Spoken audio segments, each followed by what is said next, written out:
প্রথমেই নিয়ে নিব 1 কাপ পরিমাণে মসুর ডাল। মসুর ডালগুলো ভালো করে ধুয়ে প্রায় 10 থেকে 15 মিনিটের মতো ভিজিয়ে রেখেছিলাম।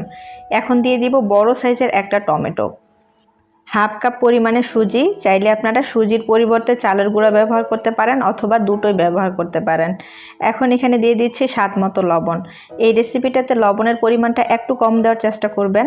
যদি সামান্যতম লবণ বেশি হয় তখন কিন্তু নাস্তাটা খেতে একদমই ভালো লাগে না। হাফ চা চামচ মরিচের গুঁড়া আর 1 কাপ পরিমাণে নর্মাল পানি দিয়ে দিলাম। এখন এই সবগুলো উপকরণ একটা ব্লেন্ডারের জারে দিয়ে ব্লেন্ডার করে নিয়েছি। আর খেয়াল রাখতে হবে যেন স্মুথ একটা পেস্ট তৈরি হয়। তো একটা চামচ দিয়ে দেখিয়ে দিচ্ছি যে এটার ঘনত্বটা কীরকম হবে। তো এই পর্যায়ে আপনারা চাইলে এখানে হাফ চা চামচের মতো জিরা ব্যবহার করতে পারেন অথবা গ্রেট করে আদাও ব্যবহার করতে পারেন। তারপর একটা তাওয়া গরম করে সেখানে 1 চামচ মিশ্রণ দিয়ে যতটা সম্ভব পাতলা করে ছড়িয়ে দিতে হবে। কিছুক্ষণ অপেক্ষা করব, যখন উপরের অংশটা পুরোপুরি শুকিয়ে যাবে তখন সেখানে কিছু ধনেপাতা কুচি দিয়ে দিব আর দিয়ে দিব হাফ চা চামচের মতো রান্নার তেল।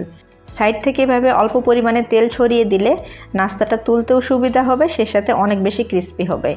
যখন পুরোপুরি অপর পাশটা একেবারে লালচে কালার হয়ে যাবে তখন সেটাকে তুলে নিচ্ছি। তো দেখে বুঝতে পারছেন যে নাস্তাটা কিন্তু একেবারে হয়ে গেছে।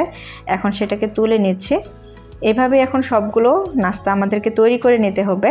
তো সকালবেলার ব্যস্ত সময়ে যদি সবচেয়ে সহজ আর মজার কোনো ব্রেকফাস্ট তৈরি করতে চান তাহলে আজকের রেসিপিটা একদমই পারফেক্ট। আশা করছি রেসিপিটা ভালো লেগেছে।